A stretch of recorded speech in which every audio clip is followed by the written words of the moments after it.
Clay, he is the saint of self-hate. Interesting. Yeah.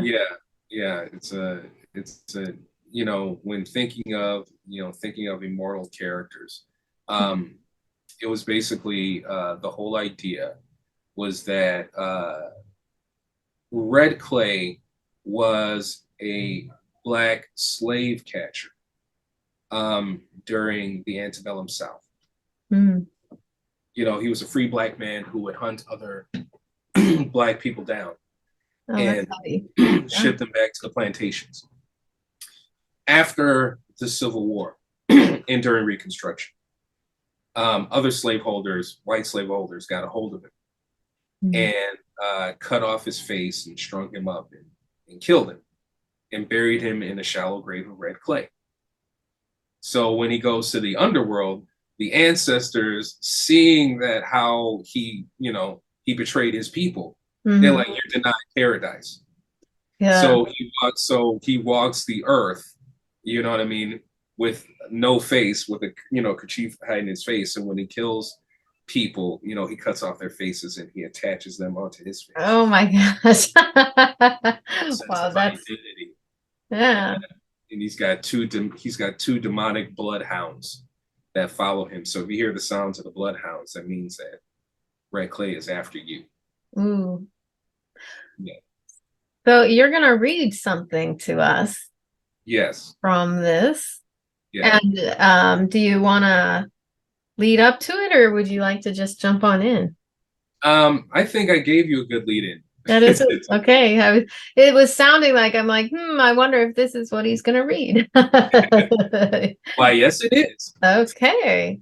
All right. Well, then I'm gonna give you the screen. This is an excerpt from The Wrath of Red Clay.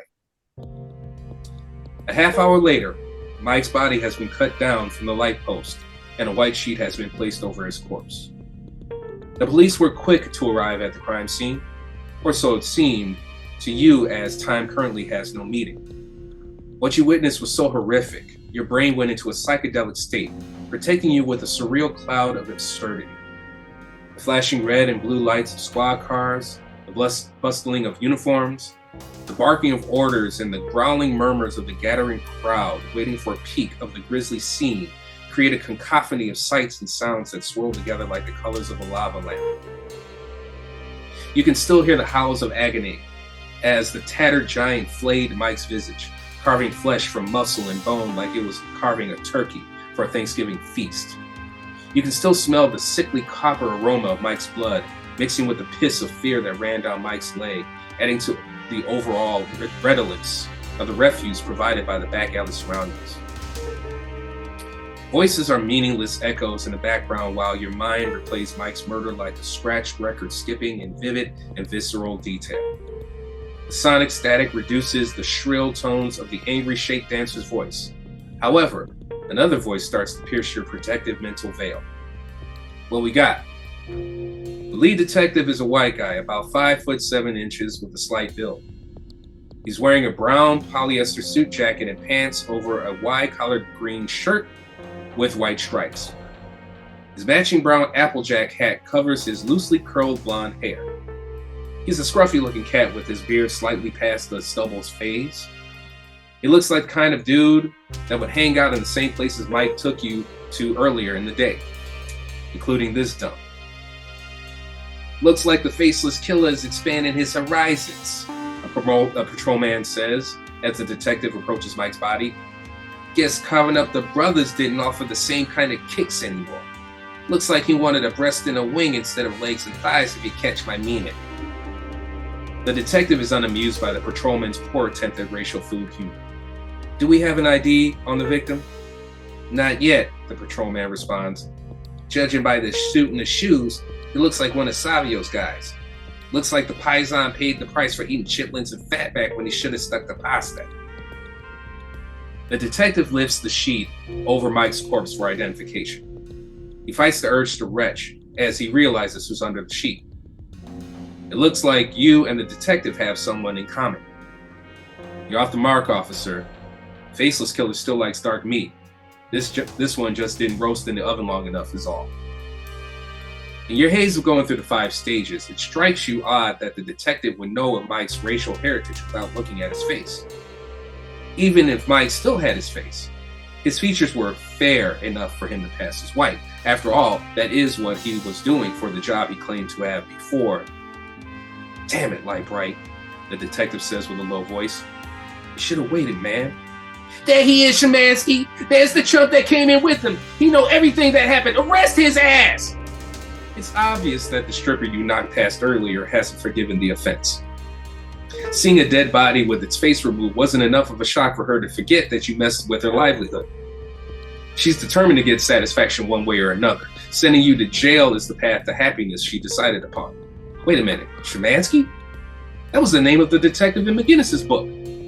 Obstruction of justice, resisting arrest, running under the influence. The stripper rattles off a litany of offenses, real and imagined, in the hopes that one will stick and you wind up in the back of a police car.